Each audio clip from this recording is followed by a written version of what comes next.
DBC নিউজের নিয়মিত আয়োজন সংবাদ সম্প্রসারণে সবাইকে স্বাগত জানাচ্ছি। আমি মজুমদার জুয়েল।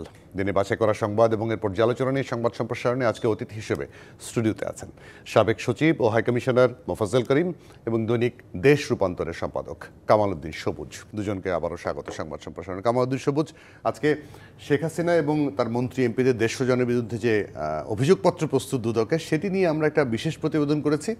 আমার প্রশ্ন হচ্ছে, ক্ষমতাচ্যুত শেখ হাসিনা ক্ষমতা হারালেন 8 মাসের মতো, এর মধ্যে তার দুর্নীতির সব জিনিস পেয়ে গেল, তদন্ত একটু রকেট সায়েন্সের মতো হয়ে গেল না? ধন্যবাদ। আসলে 150 জনের বিরুদ্ধে যে মানে মামলার যে প্রক্রিয়া শুরু হয়েছে বলতে, এটা আসলে 5ই আগস্টের যে পরিবর্তন হয়েছে, পরিবর্তনের পর থেকে কিন্তু প্রক্রিয়াটা শুরু হয়েছে। তো এর মধ্যে দিয়ে অনেক কিছু, অনেকগুলি আপনার রকেট সায়েন্সের যেটা বলছেন, আসলে এটা ঠিক এভাবে বলা যাবে কি না আমি মনে করি না। এই কারণে যে মনে করেন শেখ হাসিনা এবং তার মন্ত্রী এমপিদের বিরুদ্ধে যেসব দুর্নীতির অভিযোগ রয়েছে এবং অনেকগুলি অকাট্য প্রমাণও কিন্তু অলরেডি হাতে এসে গেছে আছে। এই জন্যই হয়তো মনে হচ্ছে যে মানে হয়তো দ্রুততম সময়ের মধ্যে হয়ে যাচ্ছে। আসলে আন্তর্জাতিক ক্রাইম ট্রাইব্যুনাল যেখানে যে বিচার, মানবতা বিরোধী যেই মানে হয়েছে, যেখানে যে বিচারের সম্মুখীন করা হচ্ছে, এটা সরকারের পক্ষ থেকেও বিভিন্ন সময় বলা হয়েছে যে এই বছরের মধ্যেই এই বিচারগুলি হবে। এটা তো মানবতা বিরোধী অপরাধের না, দুদকের দুর্নীতি আসতেছি আমি মানবতা বিরোধী। এরপরে দুদকের এইগুলোর সঙ্গে একটার সঙ্গে একটা কিন্তু লিঙ্ক, কিন্তু আপনি দেখেন দুদকের এগুলো কিন্তু প্রমাণ আছে, কিন্তু আছে। এবং বাংলাদেশে গত 16-17 বছর যে লুটপাটের যে রাজ্য, মানে একটা স্বর্গরাজ্যে পরিণত করেছিল পতিত মানে শেখ হাসিনার সরকার, সেগুলোর অনেক কোনো জায়গায় শেখ হাসিনার পরিবার বা তার সঙ্গে সংশ্লিষ্ট যারা ক্ষমতাধর ছিল, তাদের প্রত্যক্ষ এবং পরোক্ষ মদত ছাড়া কোনো কিছুই সম্ভব হয় না। ব্যাংক লুট থেকে শুরু করে বিদেশে টাকা পাচার থেকে শুরু করে সবগুলির ভাগই ওনারা কোনো না কোনোভাবে পেয়েছেন। কাজে এইসব প্রমাণ রয়ে গেছে। এখন কথাটা হচ্ছে যে আজকে এখন প্রফেসর ইউনূস সাহেবের নেতৃত্বে যে সরকার আছে, এখন রাজনৈতিক দলগুলোর মধ্যে যেই দ্রুত নির্বাচনের যে তাগিদ, যেটা বিএনপি সহ ওনারা বলছেন, তাহলে শেখ হাসিনার বা সঙ্গে বা তার মন্ত্রী এমপিদের যে এই ধরনের দুর্নীতি, বাংলাদেশকে যে লুটপাট করে বাংলাদেশকে যে অনেক বছর পিছিয়ে দিল এবং বাংলাদেশের জনগণকে যে আপনার অর্থনৈতিকভাবে অনেক জায়গায় পঙ্গু করে দিল, দেশটাকে পঙ্গু, যদি বিচারটা দ্রুততম সময় না হয়, তাহলে বাংলাদেশের যে কোনো সময় আবার ফেসিবাদ ফিরে আসবে। কিন্তু কাজেই বিচারটা খুবই দ্রুততম হওয়া খুবই দরকার। না, অবশ্যই সবাই দ্রুততম বিচার চায়, কিন্তু না, সেটা যে বিচার ফাঁকফোকর যদি রেখে দেওয়া না, তদন্ত সেটা সেই বিষয়টি সমালোচনা করার স্কোপ রয়ে গেছে, কিন্তু সেটারকে মানে একটা এক্সকিউজ হিসেবে দেখে আপনি যদি বিচারটাকে প্রলম্বিত করেন বা যদি তাহলে দেখা যাবে যে পরবর্তী যে রাজনৈতিক সরকার আসবে, তারাও তো নানা মানে হয়তো ওই বিচারটা সম্পন্ন করতে পারবে কিনা মানে নানা সন্দেহের মানে অবকাশ রয়ে গেছে। কারণ বর্তমান যে সরকার, তাদের কথাবার্তায়, তাদের যে কার্যক্রম এখন পর্যন্ত মনে হচ্ছে তারা বিচারটা করে যেতে চায়। বিচারটা এই জন্যই বাংলাদেশের দরকার। এই বিচারটা করলে ফেসিবাদের পুনরুত্থান আবার নতুন করে কোনো ফেসিবাদী হয়ে যাওয়ার জন্য বা লুটপাটের যে কাহিনী বাংলাদেশের বিভিন্ন সময় হয়, এগুলোর একটা প্রকৃষ্ট উদাহরণ তৈরি হবে, যাতে আর কখনো এরা কেউ সাহস না করে। এই জন্য এটা দরকার। দ্বিতীয় কথা হচ্ছে যে শেখ হাসিনার যেই রাজত্ব আমরা 16 বছর দেখেছি, সেটা তো শুধু অর্থনৈতিক ক্ষেত্রে হয় নাই, রাজনৈতিক ক্ষেত্রে হয়েছে, সংস্কৃতির ক্ষেত্রে হয়েছে। আপনার রাষ্ট্রের প্রত্যেকটি আপনার সংস্থা বলেন, অর্গানাইজেশন বলেন, আপনার গণতান্ত্রিক এবং আপনার সাংবিধানিক সব কিছু ডেস্ট্রয় করে দিয়েছে। তো কাজেই এগুলোকে যদি আপনি কোনোভাবে যদি কোনো বিচারের আওতায় না আনেন, কোনো না কোনো ফাঁক ফোকরে যদি এরা বেঁচে যায়, তাহলে কিন্তু বাংলাদেশের ভবিষ্যৎ খুবই খারাপ। কারণ ফজল করিমের কাছে আসি, মানে কেন আমি প্রসঙ্গটা তুললাম, কারণ হচ্ছে ধরেন সাবেক প্রধানমন্ত্রী বিএনপি চেয়ারপারসন খালেদা জিয়াকেও একটা মামলায় শাস্তি দেওয়া হয়েছিল, জেল খাটানো হয়েছিল। হাইকোর্টে আসার পরে এটা আবার মামলা ডাবল হয়ে গেল। কিন্তু এখন আবার আদালত থেকে অর্ডার এলো যে এটি মানহানিকর ছিল, একদম তার মান ইজ্জত নষ্ট করার জন্য এই মামলাটা করা হয়েছিল। এখন কারো প্রতি আসলে এক ধরনের, এখন যেহেতু পতিত সরকার, তার বিরুদ্ধে একটা শাস্তি দিয়ে দেয়া, সেটা করলে তো পরবর্তীতে এরকম প্রশ্ন উঠতে পারে। আমি সেজন্য বলছি যে তদন্ত প্রক্রিয়াটা একটু বেশি তাড়াহুড়া হচ্ছে কিনা। ধন্যবাদ আপনাকে। প্রক্রিয়াটা কি বেশি তাড়াতাড়ি হয়ে যাচ্ছে না ধীরে হচ্ছে না কি হচ্ছে, এটা নির্ভর করছে যে অভিযোগের কথা বলা হচ্ছে, অভিযোগটা কীরকম। অভিযোগ যদি খুব গুরুতর কিছু না হয়, সাধারণ মামুলি অভিযোগ হয়, তাহলে তো খুব তাড়াতাড়ি হয়ে যেতে পারে। একটা তদন্ত 1 সপ্তাহের মধ্যে 2 সপ্তাহের মধ্যে শেষ হতে পারে। কিন্তু এই সমস্ত বিচার যে অভিযোগগুলো এসছে এবং আসতেই আছে, এটা কিন্তু মারাত্মক। এবং এটা একটু সময় নিয়ে, আমি মনে করি একটু সময় নিয়ে যত তথ্য উপাত্ত, যত সাক্ষী সাবুদ আছে, এই সব কিছু বিচার বিবেচনা করে তারপরে মামলা শুরু করা উচিত। তাড়াহুড়া করার কোনো অবকাশ নাই। আবার সেই সঙ্গে সঙ্গে এটাও মনে রাখতে হবে, এগুলো যেন আবার ওই সাগররুনি মার্কা তদন্ত যেন না হয়। সাগররুনি মার্কা তো তদন্ত হয়ই নাই এখন পর্যন্ত। হ্যাঁ, সেটাই বলছি, তদন্তই করা যায়নি। মানে এর চাইতে হাস্যকর, এর চাইতে দুর্ভাগ্যজনক, লজ্জাজনক সবচেয়ে আর উদাহরণ। যাই হোক, আশা করি আমি অন্তত এই ভুলটা তত্ত্বাবধায়ক সরকার তো নিশ্চয়ই করবেন না, কারণ তাদের কোনো স্বার্থ, রাজনৈতিক উদ্দেশ্য বা স্বার্থ এর মধ্যে জড়িত নেই। অন্য যদি তাদের সময় যদি শেষ নাও হয়, বিচার প্রক্রিয়া শুরু করা বা বিচারের কাজ চালিয়ে যাওয়া ইত্যাদি, তাদের সময় শেষ না হলো পরবর্তী যে সরকার আসবে, নির্বাচনের সময় শেষ হওয়ার সুযোগ নাই, কারণ এটা দীর্ঘ প্রক্রিয়া, মামলা, সাক্ষ্য প্রমাণ থেকে শুরু করে এরপরে যারা আসবেন তাদেরও এগুলো ব্যাপারে একটু সতর্ক থাকা উচিত। জনমনে কোনো রকমের সন্দেহের অবকাশ যেন না হয়। যদি অত্যন্ত নৈর্ব্যক্তিকভাবে, নিরপেক্ষভাবে তদন্ত করার পর তারপরে এগুলাকে জাতির সামনে তুলে ধরতে হবে, কি কি পাওয়া গেল না পাওয়া গেল। তাতে করে যদি দোষী সাব্যস্ত হন, অবশ্যই তাকে সাজা দিতে হবে। আর নির্দোষ হলে যেই হন না কেন, তিনি কোনো রাজনৈতিক দলের নেতা হোক বা সবচেয়ে উপরের পর্যায়ে হোক, যে পর্যায়ে হোক, যদি নির্দোষ হন তাহলে তাকে ছেড়ে দিতে কোনো আপত্তি নেই। না, নির্দোষ হলে তো অভিযোগপত্র দিতই না দুদক। অভিযোগপত্র যেহেতু প্রস্তুত হয়েছে, কিছু না কিছু দোষ তো অবশ্যই পেয়েছে বটে। তো এটাকে যেটা বলা হয় প্রাইমা ফেসাই, আইনি ভাষায় প্রাইমা ফেসাই হয়তো দেখতে পাচ্ছে যে কিছু আছে, যেই জন্যে আরম্ভ করা হয়েছে তদন্তটা। এবং তদন্তটা ভালোভাবে করে তারপরে যদি তদন্তের রিপোর্ট দেওয়া হয়, অভিযোগপত্র দেওয়া হয়, তাহলে পরে সুন্দর একটা বিচার আমরা দেখতে পাবো। তার চেয়ে বরং এখন যেটা ট্রাইব্যুনালে মামলা চলছে, মানবতা বিরোধী যে অভিযোগের ভিত্তিতে, যেটা জাতিসংঘের পক্ষ থেকেও যে তদন্ত রিপোর্ট দেওয়া হয়েছে, এই রিপোর্টটা বরং অনেক বেশি অথেন্টিকভাবে কাজ করতে পারে। আপনার কি মনে হয়? তা তো বটেই, কারণ সাধারণ যে বিচার কার্য অন্যান্য আদালতে যেগুলো হয়ে আসছে, আর ওই ইয়েতে আপনার কি বলে, জাতিসংঘ ট্রাইব্যুনালে আন্তর্জাতিক অপরাধ ট্রাইব্যুনালে অনেক উঁচু পর্যায়ের, এবং ট্রাইব্যুনালকে করাই হয়েছে বিশেষ উদ্দেশ্যে।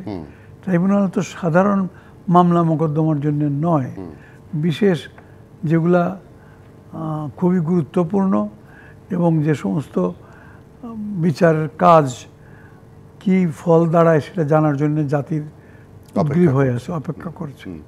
তো সেই জন্যে আমার মনে হয় এগুলো সব বিবেচনা করেই কর্তৃপক্ষ বিচার কাজটা সম্পূর্ণ করবেন।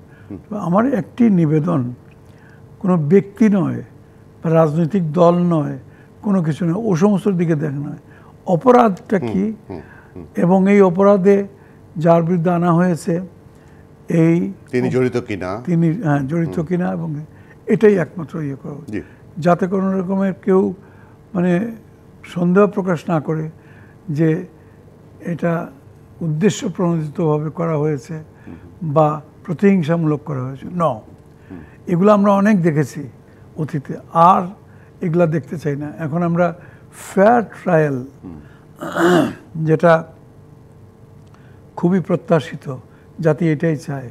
এবং তারপরে যদি বলে যে না, আমরা খুব ভালো করে তদন্ত ইত্যাদি করেছি, করার পরে আমরা অভিযোগপত্র দিয়েছি, বিচার কাজটাও হয়েছে খুব নৈর্ব্যক্তিকভাবে, যেটা হওয়া সাধারণত সচরাচর হয়ে থাকে সেইভাবেই হয়েছে। এবং তারপরে অমুক ব্যক্তিকে আমরা নির্দোষ পেয়েছি, খালাস দিয়ে দিয়েছি, বা তাকে দোষী পেয়েছি, শাস্তি দিয়েছি। এরকম দৃষ্টান্ত স্থাপন করা উচিত। জি, আমি সেই জায়গাটা আমি একটু আবার আসতে চাই। দুদকের প্রসঙ্গটা কিন্তু বারবার আসছে, কারণ হচ্ছে তাদের ব্যাপারে কিন্তু এখনো পর্যন্ত খুব যে একদম সততার সঙ্গে কাজ করেছে, সবসময় নিরপেক্ষভাবে কাজ করেছে, এরকম কিন্তু কোনো তথ্য প্রমাণ পাওয়া যায় না। হ্যাঁ, দুদকের বিষয়টা নানাভাবে নানা সময় কিন্তু অভিযোগটা আছে। এখনো যে তারা নিরপেক্ষভাবে করবে সেটার বা কোনো মানে প্রমাণ কি আছে বা পেয়েছে কিনা আমরা এখন পর্যন্ত? না, প্রমাণ তো আপনি যেভাবে বলছেন সেভাবে তো প্রমাণ পাওয়া যায়ও না। এক প্রমাণটা এইভাবে পাওয়া যায় যে মানে তাদের যে কার্যক্রম এই এবং যে কোনো একটা দুদকের যে ওই একটা মানে বিচারিক যে একটা মানে তাদের যে একটা প্রক্রিয়া থাকে, এই প্রক্রিয়াটা যদি আমরা মানে স্বচ্ছতার সঙ্গে এগোচ্ছে কিনা এবং সেটা একটা নিয়মতান্ত্রিকভাবে এগোচ্ছে কিনা সেগুলো যদি মানে অবজার্ভ করা যায়, তাহলে সেখানে আপনি প্রমাণটা পাবেন। এর আগে যেগুলো হয়েছে দেখেন, গত 15-16 বছরের যে দুদক ছিল বিভিন্ন সময়, এটা মানুষের মধ্যে এই ধারণাই জন্মে নাই যে দুদক যে একটা সাংবিধানিক প্রতিষ্ঠান, এটাতে একটা নিরপেক্ষভাবে কাজ করবে। সেটা কি সরকারি লোক হোক নাকি বিরোধী দলের লোক হোক, দুর্নীতিবাজ হলে যে কাজ করবে, এই বিষয়টা কখনোই ছিল না। তখনও দেখা গেছে যে ভিন্ন মতের লোক এবং আপনার যারা আপনার বিরোধী রাজনৈতিক লোক বা অন্য কোনো শ্রেণী পেশার লোক হইতে পারে, যারা মনে করে যে গত সরকারের সঙ্গে ভিন্ন মত পোষণ করে বা তাদের কোনো কারণে তাদের কোনো না কোনো কাজে বাধা হয়ে দাঁড়িয়েছে, তাদের বিরুদ্ধে এই অভিযোগগুলো হতো। আপনি খুব কম প্রমাণ পাবেন যে গত 15-16 বছরে যে এত লুটপাট হলো, দুদক কি কোনো মামলা হয়েছে? দুদকে কি কোনো আপনার অভিযোগ হয়েছে? দুদকে কি কোনো তদন্ত হয়েছে? কিছুই হয় না। অভিযোগ হয়েছে, তদন্ত হয়নি। অভিযোগ দুই একটা হয়েছে। বড় আকারে যারা করেছে তারা তো নিজেরাই ওইসব দুদকের চেয়ারম্যান নিযুক্ত করেছে, কমিশনার, তাদেরই কি বলে, তাদেরই মানে কি বলে এক ধরনের বিশ্বস্ত লোক যারা তাদেরই পরিচালনায় মানে আপনার নাটক মঞ্চস্থ করতো। তাহলে এইভাবে তো দুদক হলে সেখানে তো আর ন্যায় বিচার হয় না।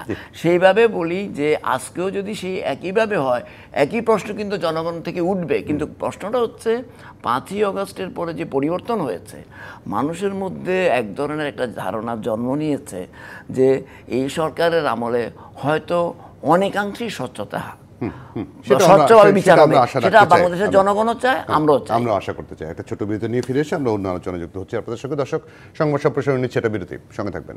বিরতির পর আবার স্বাগত সংবাদ সম্প্রসারণে। আমাদের সঙ্গে স্টুডিওতে অতিথি হিসেবে আছেন সাবেক সচিব ও হাইকমিশনার মোফাজ্জল করিম এবং দৈনিক দেশ রূপান্তরের সম্পাদক কামাল উদ্দিন সবুজ। দুজনকে আবারও স্বাগত। মোফাজ্জল করিম, ভারতের সঙ্গে শেখ হাসিনাকে ফেরত নেওয়ার বিষয়ে অনেক ধরনের আলোচনা হচ্ছে। আজকেও পররাষ্ট্র উপদেষ্টা বললেন যে আলোচনা হয়েছে কিন্তু কোনো রকম ইতিবাচক নেতিবাচক সাড়া পাওয়া যায়নি। আপনি রাষ্ট্রদূত ছিলেন, ভালো বলতে পারবেন। এরকম একজন, উনি তো রাজবন্দীও নন, এখন রাষ্ট্রীয় অতিথি বলা চলে, এক প্রকার জায়গা দিয়েছে তারা। রাষ্ট্রীয় অতিথি না মোদির অতিথি সেটাও তো যে কোনোভাবেই হোক না কেন, কিন্তু তাকে এভাবে প্রত্যর্পণ কি করবে মনে হয় ভারত আপনাকে? দেখুন, আমি সম্পূর্ণ নিরপেক্ষভাবে নৈর্ব্যক্তিকভাবে যদি জিনিসটা দেখি, তাহলে আমি দেখব শেখ হাসিনা, হ্যাঁ তিনি 15-20 বছর 15-16 বছর প্রধানমন্ত্রী ছিলেন বাংলাদেশের। তিনি অত্যন্ত একজন জননেত্রী ছিলেন বলে দাবি করেন, বা ছিলেন তো বটেই, নিশ্চয়ই তার একটা দল ছিল ইত্যাদি। তার চেয়ে সেই বিবেচনায় তো আর তাকে ওখানে নেওয়া হয় না, বা তিনি সেই বিবেচনায় যান নাই। তিনি তিনি পালিয়ে গেছেন কি জন্যে? নিশ্চয়ই তার মধ্যে অপরাধবোধ ছিল। তার বিরুদ্ধে যে সমস্ত অভিযোগগুলো পরে এসছে, তার হেলিকপ্টার চলে যাওয়ার পরে আমরা জানতে পেরেছি তার বিরুদ্ধে কি ছিল। তার অপরাধবোধ কি আপনার মনে হয় ছিল? নিশ্চয়ই তার মনের মধ্যে এখনো কি আছে? বিভিন্ন বক্তব্য যেগুলো শোনা যায় না বিভিন্ন মিডিয়াতে। শুনেন, একজন খুনি আসামি যখন খুন করে, তখন সে তো জানে যে সে খুন করতেছে। সে তো আর কোনো, যে ব্যক্তিকে খুন করতেছে তাকে তো আর ভালোবাসছে না বা ভালোবেসে তার পদচুম্বন করছে না, তাকে হত্যা করছে, রাইট? তো উনিও ভালো করেই জানেন যে সমস্ত ঘটনাবলী ঘটেছে এর পেছনে প্রায় প্রত্যেকটা বড় বড় ঘটনার বা দুর্ঘটনার পিছনে তিনি ছিলেন, তার সায় ছিল। আর এই জন্য আমি বলছিলাম একটু আগে যেটা বললাম আর কি, যে সম্পূর্ণ নিরপেক্ষভাবে নৈর্ব্যক্তিকভাবে তদন্তগুলো করা হোক, শেখ হাসিনারই হোক আর যাই হোক। কিন্তু আপাত দৃষ্টিতে দেখা যাচ্ছে শেখ হাসিনা পালিয়ে গেছেন, তিনি অপরাধ করেছিলেন। যদি অপরাধ না করেছেন তাহলে তো তিনি রীতিমতো একেবারে মাথা উঁচু করে তিনি থাকতেন এবং বলতেন কেন আমাকে মারতে এসছো বা কেন ইয়ে করেছো, মারো, আমি তো কিছু অন্যায় করি নাই। এই একটি বাক্য যদি উনি জোর করে বলতে পারতেন তাহলে পরে উনি অনেক রকমের মানে বহু লোকের সমর্থন। কিন্তু এখন প্রত্যর্পণটা কি হবে আদৌ সম্ভব, পাবো বলে মনে হয়? আরও সময় যেতে হবে এবং প্রেশার ক্রিয়েট করতে। এখনও কিন্তু প্রেশার কিছুই ক্রিয়েট করা হয় নাই, কেবল কূটনৈতিক পর্যায়ের প্রাথমিক পর্যায়টা শুরু হয়েছে। প্রাথমিক পর্যায়ে কি, যে তাদেরকে মানে বিনীতভাবে তাদেরকে অনুরোধ জানানো হয়েছে যে দেখুন তাকে ফেরত দেন, তার বিরুদ্ধে অনেক মামলা মোকদ্দমা, অনেক অভিযোগ ইত্যাদি আছে, ফেরত দেন। ভারত এটাতে সাড়া দিচ্ছে না। আচ্ছা, তাতে করে কিন্তু ওই হারবারিংয়ে কালপ্রিট যেটাকে বলা হয় আর কি, সেরকম দোষে ভারত অভিযুক্ত হয়ে যাচ্ছে। সেরকম হারবার করা, কোনো ইয়েকে আশ্রয় দেওয়া, সেই দোষে কিন্তু দুষ্ট হয়ে যাচ্ছে। ভারতের এটা খেয়াল রাখা উচিত। কারণ টুডে অর টুমোরো, আজকে হোক কালকে হোক, যদি শেখ হাসিনার বিরুদ্ধে বড় বড় 2-4টা অভিযোগ যদি সত্যি প্রমাণিত হয়, তার বিরুদ্ধে তো অনেক মামলা মোকদ্দমা ইত্যাদি হচ্ছে, তার মধ্যে 2-4টাও যদি বড়গুলো প্রমাণিত হয়, তাহলে কি হবে, যে ভারত আমাদের অত্যন্ত বন্ধু প্রতিম সৎ প্রতিবেশী, তারা একজন এরকম একজন সাজাপ্রাপ্ত আসামিকে আসামি বা একটা বড় রকমের অভিযোগ যার বিরুদ্ধে, তাকে আশ্রয় দিয়েছে, প্রশ্রয় দিয়েছে। এবং এটাও অবস্থা দৃষ্টে মনে হয় যেন তিনি শেখ হাসিনা ওখানে ভারতবাসীর জনগণের সমর্থনে উনি ওখানে আছেন, তাদের আতিথেয়তায় আছেন, তাদের ভালোবাসার বিনিময়ে আছেন, নাকি কোনো ব্যক্তির ইচ্ছায়। এটা তো একটা বড় প্রশ্ন। হ্যাঁ, তার কারণ দেখুন এখন পর্যন্ত কিন্তু ভারতের রাজনৈতিক দলগুলা এখন পর্যন্ত এই ব্যাপারে হ্যাঁ না মুখ খুলে নাই। হইচই হয়ে যাওয়ার কথা। কংগ্রেস বলুন বা বিজেপি বলুন বা মমতা ব্যানার্জি বলুন, তৃণমূল কংগ্রেস, হ্যাঁ, তারা কেউ কিন্তু ভিতরে ব্যক্তিগতভাবে কিছু সমালোচনা হচ্ছে, ইন্ডিভিজুয়ালস, একেবারে দলীয়ভাবে খুব বেশি হয়নি, রাজনৈতিকভাবে দলীয়ভাবে কোনো কথাবার্তা বলা হচ্ছে না। তার মানে কি, যে হ্যাঁ, মানে বন্দি প্রত্যর্পণ, মানে যদি উনি কারাদণ্ডে দণ্ডিত হন বা কোনো দণ্ডিত হন, তখন হয়তো একটা বড় প্রশ্ন আসবে যে তাকে তারা রাখবে কিনা, একজন দণ্ডিত আসামিকে। তার আগ পর্যন্ত আদৌ মানে তাকে ফেরত পাওয়ার সম্ভাবনা আছে কিনা। আমি একটু বলি, সরি, দণ্ডিত যে বলছেন, দণ্ডিত হতে হলে পরে আগে তাকে বিচারের সম্মুখীন করতে হবে। মানে বিচার তো এখন পলাতক অবস্থায় বিচার হতে পারে, ইন অ্যাবসেন্সিয়া বিচার হলে, ইন অ্যাবসেন্সিয়া একতরফা বিচার হলে পরে সেটা আবার একটু প্রশ্নবিদ্ধ হয়ে যাবে। সরি, না ঠিক আছে, না বিষয়টা হচ্ছে যে মোফাজ্জল ভাই তো বলেছেন, উনি অনেক অভিজ্ঞ মানুষ। আমার কাছে যেটা মনে হয় যে ভারত তো এত বড় রাষ্ট্র, এত কূটনীতি, তাদের অনেক সারা পৃথিবীতে তারা এইসব মানে কূটনৈতিক ইয়ে করেন, কিন্তু ওরা কিন্তু তো জেনে শুনে এগুলো সিদ্ধান্ত নিয়েছে। মানে শেখ হাসিনার যে 15-16 বছরের যে কর্মকাণ্ড, ভারত এগুলো খুব ভালোভাবে জানে এবং এটা কথিত আছে যে ভারতের নির্দেশনা এগুলো হয়েছে। তো কিন্তু তাদের কাছে এটা স্পষ্ট, এই অবস্থার মধ্যে তার একটা সেফ এক্সিট নিয়ে চলে যাওয়া, এগুলি সবই তাদের ইয়েতেই হয়েছে। তাহলে এখন যে মোদি এবং ডক্টর ইউনূসের যে বৈঠক হয়েছে ব্যাংককে, যেটা বিমস্টেকের সাইডলাইনে, সেখানে এটা তো সাইডলাইনে মিটিং হয়েছে। বাংলাদেশে তাদেরই শেখ হাসিনাকে তার বাংলাদেশে ফেরত চেয়েছে, আরও সীমান্ত সহ আরও নানা বিষয়ে আমাদের আলোচনা হয়েছে। বাংলাদেশ তার পক্ষ থেকে করছে এগুলো কূটনৈতিকভাবে করছে, কিন্তু আসলে ভারতের যে কূটনীতি যেটা তারা বলে, এটা অনেকটা আমার কাছে অনেক সময় কূটনৈতিক এর মধ্যে পড়ে বলে মনে হয় না। কারণ আপনি দেখেন ভারত কখনোই শেখ হাসিনাকে ফেরত দেবে না, সেটা সে দণ্ডিত হোক বা না হোক, ততক্ষণ পর্যন্ত দিতে পারে ভারত যদি আমাদের জাতীয়ভাবে এবং আন্তর্জাতিকভাবে এমন কোনো প্রেশার তৈরি হয় যেটা ভারতের স্বার্থের, শেখ হাসিনা রাখাচ্ছে মানে ভারতের স্বার্থ অনেক বেশি বিনষ্ট হইতে পারে, রাখলে অনেকে তখন কিন্তু তারা রিথিঙ্ক করতে পারে যে তাকে ফেরত দেয়। এটা একটা পয়েন্ট। সেকেন্ডলি হচ্ছে যে আরেকটা হচ্ছে যে ভারত আরেকটাভাবে মানে শেখ হাসিনাকে ফেরত দিতে পারে, কারণ বাংলাদেশকে ভারত কিন্তু দেখেন আশেপাশে সব দিক থেকে তারা কিন্তু আউট হয়ে গেছে। আউট মানে তারা কিন্তু তাদের কোনো নিয়ন্ত্রণ নেই, বরং চায়না সহ বিভিন্ন জায়গায় তারা, আপনি জানেন, এগুলোকে ঢুকে পড়েছে। এখন এখন বাংলাদেশকে তারা মানে সিরিয়াসলি ধরেছে। এটাকে তাদের এই জিনিসটাকে ধরে রাখার জন্য তারা শেখ হাসিনাকে ফেরত তখনই পাঠাবে, একটা তো বললাম আগে, আরেকটা তখনই পাঠাতে পারে, সেটা হচ্ছে যে তারা কিছু শর্ত এবং কিছু নেগোশিয়েট করতে, যদি তখন যারা ক্ষমতায় থাকে, বাংলাদেশের রাষ্ট্র ক্ষমতায় যারা স্টেক হোল্ডার, তাদের সঙ্গে সেটা রাজনৈতিক দল হোক, সরকার হোক, তারা যদি মনে করে যে শেখ হাসিনাকে আমরা এই শর্তে ফেরত দিতে পারি, আপনাদেরকে এই জিনিস আমাদেরকে দিতে হবে বা আমাদের এই জিনিসগুলি মানতে হবে, এবং সেটা দেখা যাবে যে ভারতের যে ইন্টারেস্ট বাংলাদেশে আছে সেই জিনিসগুলি যদি রক্ষা করা যায় তাকে ফেরত পাবে, তখন কিন্তু তাহলে একটা সম্ভাবনা আছে, আদারওয়াইজ না। এটাগুলো আমার কাছে মনে হয় আর কি।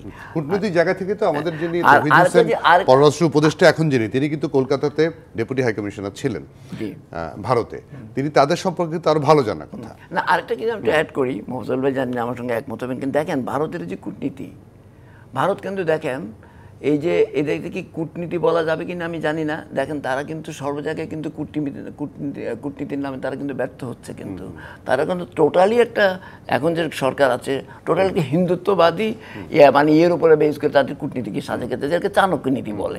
আপনি দেখেন না যে কানাডার সাথে সম্পর্ক নষ্ট হয়ে গেছে, ওই যে ইয়েকে শিখ নেতাকে মেরে ফেলে হয়েছে। মার্কিন যুক্তরাষ্ট্রের মতো যাদের সঙ্গে তাদের সখ্য আছে, মার্কিন যুক্তরাষ্ট্রের আপনার একজনকে আপনার এরকম মেরে ফেলার করা হয়েছিল, পরে FBI এর মাধ্যমে এটা ধরা পড়ে গেছে, ওখানে কিন্তু সম্পর্কে কিন্তু অবনতি ঘটেছে। তো কাজেই ভারতের এই যে বিষয়গুলো, এগুলো কিন্তু আপনার সারা বিশ্ব কিন্তু দেখছে, তারা কিন্তু এক ধরনের ওই জোর জবরদস্তি করে এগুলো করতে, যে দেখেন আশেপাশে সবগুলির তাদের বন্ধুত্ব হারিয়েছে। সেটা আপনি বললেন যে আশেপাশে যে মানে কাছের দেশগুলো আছে কারোর সাথে আসলে সেটা তো ভালো কূটনীতি না, সেটা ভালো কূটনীতি না। একটা ছোট্ট বিরতি নিয়ে এসে আবার আলোচনা যুক্ত হচ্ছে আপনাদের সঙ্গে। দর্শক, সংবাদ সম্প্রসারণ নিব আরো একটা বিরতি, সঙ্গে থাকবেন। বিরতির পর আবার স্বাগত। সংবাদ সম্প্রসারণের স্টুডিওতে অতিথি হিসেবে আছেন মোফাজ্জল করিম এবং কামাল উদ্দিন সবুজ। মোফাজ্জল করিম, গাজায় যে বর্বরতা চলছে সেটা আজকের না, বহু বছর, বিশেষ করে 2023-এর অক্টোবরের পর থেকে যেটা শুরু হয়েছে সেটার কোনো ভাষায় ব্যাখ্যা দেওয়া যায় না। আমরা প্রতিবাদ করছি, কালকে করতে গিয়ে কী করলাম, কিছু ব্যবসা প্রতিষ্ঠান ভাঙচুর করলাম, কিছু লুটপাট করলাম। এই ক্যারেক্টার আমাদের কেন? না, এটা ঠিকই আছে। এই ধরনের প্রতিক্রিয়া মুসলিম রাষ্ট্রগুলোতে, মুসলিম দেশগুলোতে হওয়া উচিত এবং হয়েছে। কোনটা, লুটপাট ভাঙচুর নাকি প্রতিবাদ? প্রতিবাদ। ওকে। প্রতিবাদের ভাষা বিভিন্ন রকম হতে পারে। প্রতিবাদ প্রথম শুরু প্রতিবাদ, তারপরে ঝগড়াঝাটি, তারপরে ঢিলাঢালি, অগ্নিসংযোগ, হেনতেন যা যা হওয়ার হয়, কিন্তু প্রতিবাদ তো হবেই। এরকম নিষ্পাপ শিশুদেরকে নির্বিচারে হত্যা হিটলারও বোধহয় করে নাই। এখন প্রশ্ন হচ্ছে আপনার বিশ্ববিবেক নামক একটা শব্দ, একটা ফ্রেজ আমরা তো চিরকাল শুনেছি, বিশ্ববিবেক। ওটা কোথায়? জিনিসটা কি? Silent, it's dead, it's already dead. কোথাও দেখেন, আমার কাছে এত কষ্ট লাগে যে যারা বড় বড় কথাবার্তা, শান্তির কথা বলেন, যারা বড় বড় নেতা, বিশ্ব নেতারা আছেন, ট্রাম্প সাহেব থেকে শুরু করে ট্রাম্প যারা আছেন, সবাই, কারোর কাছ থেকে তেমন কোনো প্রতিক্রিয়া নাই। এই যে বাচ্চাগুলো যে এরকমভাবে যে মধ্যপ্রাচ্যের কাছ থেকে তো নাই, না সেটাই, মুসলিম দেশগুলোর কাছ থেকেও নাই, ওটাতেই আসতেছিলাম। বরং ট্রাম্প নয়, বুঝলাম যে সে বেচারা তো আর মুসলমান না, মুসলমানের জন্য, বরং তার ইসরায়েলের সঙ্গে তার বাপদাদা 14 গোষ্ঠী ব্যবসায়িক সম্পর্ক, আর সে নিজে একজন ব্যবসায়ী, ওই দৃষ্টিকোণে দেখবে। কিন্তু আমাদের মুসলমান ভাই সাহেবরা, ওনারা কি করতেছেন? এটা কোনো প্রতিবাদ হলো? কিছুই তো না। ওইটুকু প্রতিবাদ তো আমাদের ঢাকার পোলাপাইন যেগুলো করতেছে, বা অন্যান্য শহরের মধ্যে আমাদের বাংলাদেশে যেটা হচ্ছে অথচ খোদ ওয়াশিংটন ডিসিতে যে বিশাল প্রতিবাদ বেশি হয়েছে, প্রতিবাদ হয়েছে, ডেফিনেটলি ওইটা নিশ্চয়ই অর্গানাইজ করেছে কিছু মুসলমান গোষ্ঠী, মুসলিম জনসাধারণ করেছে, বা ওখানকার যারা, খালি মুসলিম বলবো না, ওখানকার যারা স্থানীয়রাও অসংখ্য স্থানীয় ছিল, হ্যাঁ, যারা বিবেক সম্পন্ন লোকজন যারা আছে তারা অর্গানাইজ নন করেছে, মুসলিমও আছে ওখানে, অনেক, নন মুসলিমও আছে। বিবেক সম্পন্ন যারা আছে আর কি, আর নিশ্চয়ই মুসলমানদের সাপোর্ট তো আছেই। তো সেই জন্যে ট্রাম্প পট করে কিন্তু লাফ দিয়ে ওঠেনি, যখন দেখছে তার ওয়াশিংটনের মধ্যে গন্ডগোল শুরু হয়ে গেছে, এটা নিয়ে সাপোর্ট নাই, জনসমর্থন নাই, অতএব ট্রাম্পও এখন দেখা যাক কি হয় আগামী 2-4 দিনের মধ্যে। কারণ ট্রাম্প তো বলেছে যে জায়গাটা খালি করে দেওয়াই ভালো, হ্যাঁ, গাজাবাসীদের বলেছে জায়গাটা খালি দিয়ে তোমরা সরে যাও, এটা একটা ব্যবসায়িক হাব হওয়া উচিত। এটা একটা কথা হলো, মানে বাংলাদেশে আসুক একবার, তারপরে এই বয়সেও রাস্তায় নামবো না হয়। কামাল উদ্দেশ্য বলছে ফজল করিম খুব ক্ষিপ্ত হয়ে কথাগুলো ক্ষিপ্ত হবে না বলছে। কি জানি। অবশ্যই এটা প্রতিবাদ থাকবে, আপনার- প্রতিবাদের ভাষা থাকবে, কিন্তু আমি যেটা বলতে চাচ্ছিলাম, আমাদের এখানে যে কটা প্রতিষ্ঠানে ভাঙচুর হলো, ভাঙচুরের প্রতিবাদের ভাষার চেয়ে লুটপাট বেশি হয়েছে।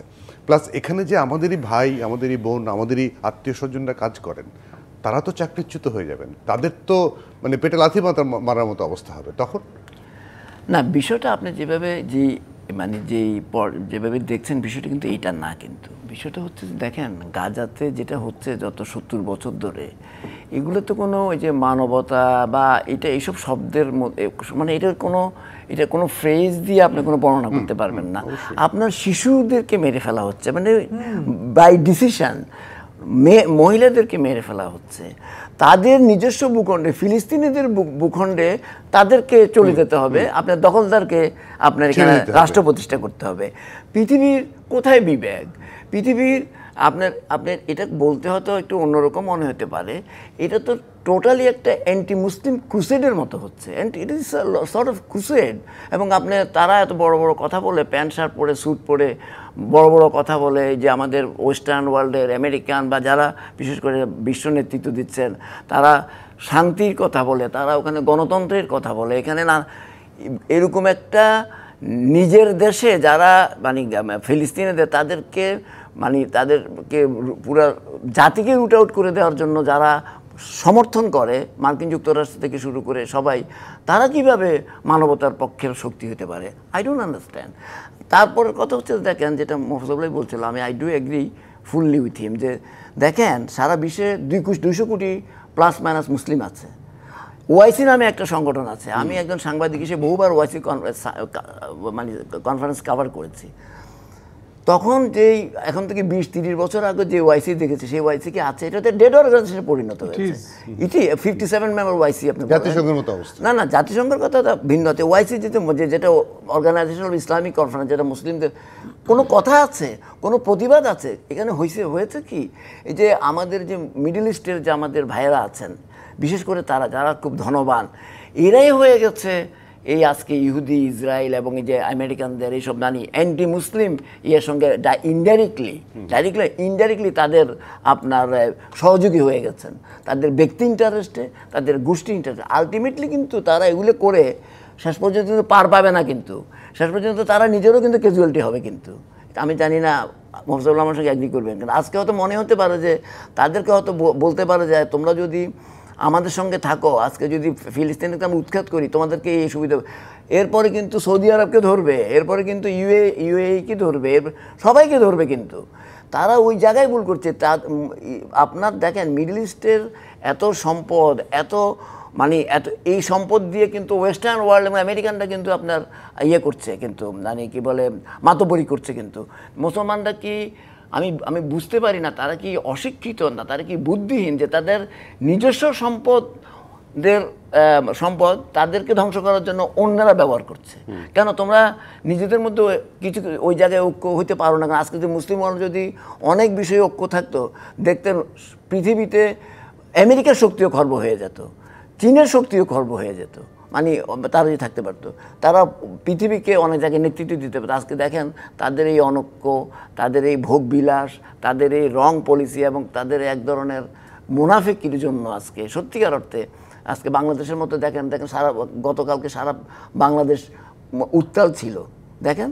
আর আপনি যে কথা বলেছেন যে এই যে তারা চাকরি করে, যে কেএফসিতে হামলা হয়েছে, শুনেন আপনি যখন ইসরায়েল যখন আপনার প্যালেস্তাইনেতে এই ধরনের ঘটনা করছে গত 70 বছর, সেখানে যদি দুই একটা কেএফসি ভাঙা যায়, দুই একটা ইসরায়েলি প্রতিষ্ঠান ভাঙা যায়, ইসরায়েলি পণ্য বর্জন হয়, সেটা বাটা কি ইসরায়েলি প্রতিষ্ঠান? না, যেগুলো বাটা তো চেক না, রিপাবলিক। না, আমি বলছি, আমি যেগুলো ইয়েতে বলা হয়, তাহলে সেগুলো কি আপনি কি অনেক বড় করে দেখবেন? আবার আরেকটা পয়েন্টও আছে, সেইগুলার এই যখন এই প্রতিবাদ হচ্ছিল, যখন মানুষ মানে ধরেন এই ধরনের মানে লক্ষ লক্ষ মানুষ রাস্তায় নেমে যায়, তখন তো কোনো নিয়ন্ত্রণ থাকে না।